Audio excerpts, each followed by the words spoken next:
تہجد میں مانگی ہوئی دعائیں قبول ہوتی ہیں۔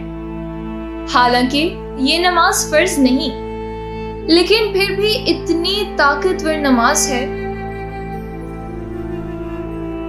اور اکثر رات کے وقت انسان خود کو لے کر، اپنی زندگی کو لے کر، اپنے زندگی میں چل رہی پریشانیوں کو رات کے وقت بہت ہی زیادہ محسوس کرتا ہے۔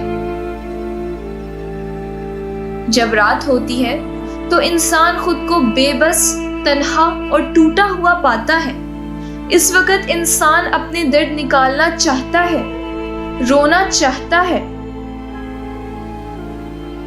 اور جو خوش نصیب ہوتے ہیں وہ اپنا درد تہجد کے وقت اپنے رب کے حضور رکھتے ہیں اور دوا پا لیتے ہیں۔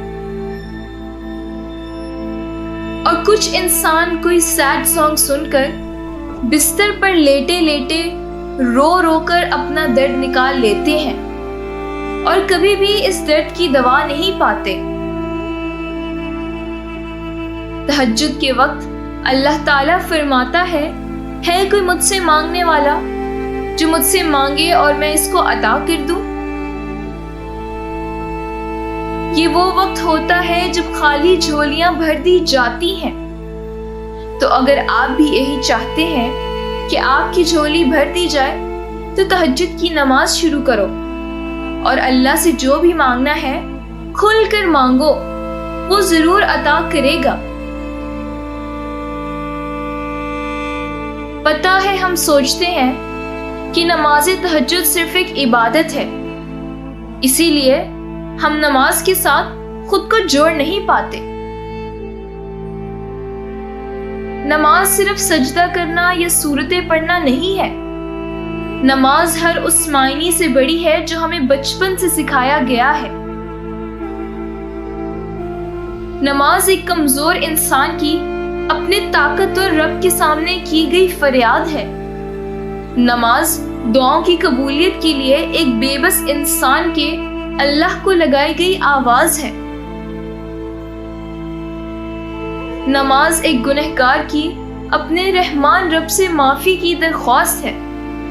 ہارنے کے بعد بھی اگر دنیا میں کوئی چیز ہمیں کامیاب کر سکتی ہے تو وہ نماز ہے۔ اس دنیا میں کوئی بھی ایسی چیز نہیں جو نماز پڑھنے والے کو مات دے سکے۔ تہجد میں مانگی گئی دعا ایسا تیر ہے جس کا نشانہ کبھی خطا نہیں ہوتا۔ تہجد کی دعائیں اللہ نے بس کن کہنے کے لیے بنائی ہیں۔ ایسا کوئی زخم نہیں جسے تہجد میں شفا نہیں۔ تہجد محبت کی عبادت ہے۔ تہجد ہر درد کی راحت ہے۔ تہجد قلب کی راحت ہے۔ تہجد عشق کی عبادت ہے۔ تہجد عشق کی نماز ہے۔ تہجد بہت افضل عبادت ہے۔ فرض نمازوں کے بعد تہجد وہ واحد نماز ہے جو اللہ سے کن کہلوانے کی طاقت رکھتی ہے۔ ناممکن چیزیں بھی ممکن ہو جاتی ہیں جب بات تہجد کی دعاؤں پہ آتی ہے۔ اگر تمہاری دعائیں رد ہونی ہوتی تو تمہیں تہجد تک لایا ہی نہ جاتا۔ تہجد کے وقت اللہ وہ دعائیں بھی سن لیتا ہے جسے دنیا ناممکن خطاب دے چکی ہوتی ہے۔ تہجد کے وقت اگر آنکھ کھلے تو سمجھ لو کہ بلاوا آسمان سے آیا ہے۔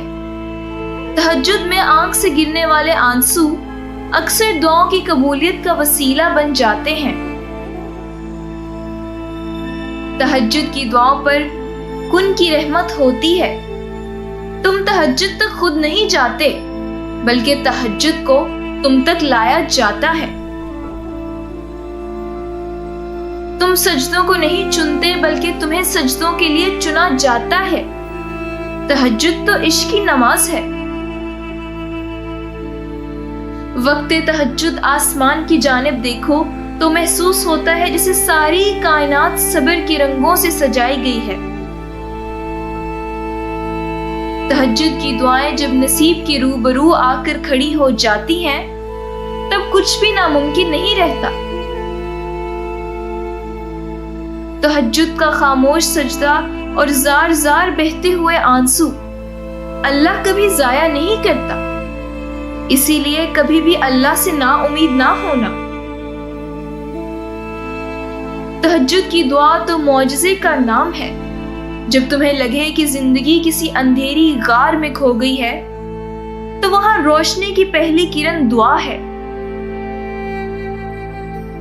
دعا امید کا نام ہے۔ دعائیں مانگی ہوں تو ایک امید رہتی ہے کہ سب ٹھیک ہو جائے گا، اور جو دعائیں قبول نہیں ہوئیں وہ رائے گاہ نہیں گئیں۔ تمہیں اندازہ بھی نہیں کہ کب، کہاں اور کیسے وہ تمہارے راستے بھی کانٹے ہٹا رہی ہیں۔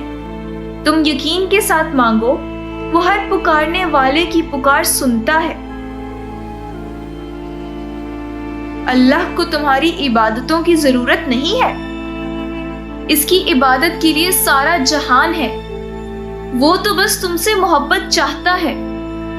بتاؤ پھر، جس محبت کا وہ حقدار ہے تم اسے دے پاؤ گے؟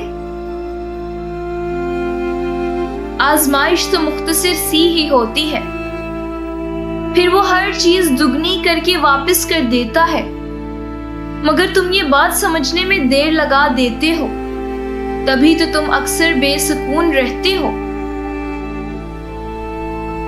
امتحان تو تبھی ختم ہوتا ہے جب تم آگے بڑھنا سیکھ جاتے ہو۔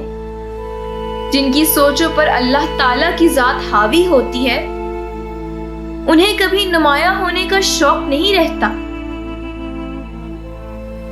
وہ گمنامی میں جیتے ہیں اور گمنامی میں ہی چلے جاتے ہیں، کیونکہ وہ جو کچھ بھی کرتے ہیں اللہ تعالیٰ کے لیے کرتے ہیں۔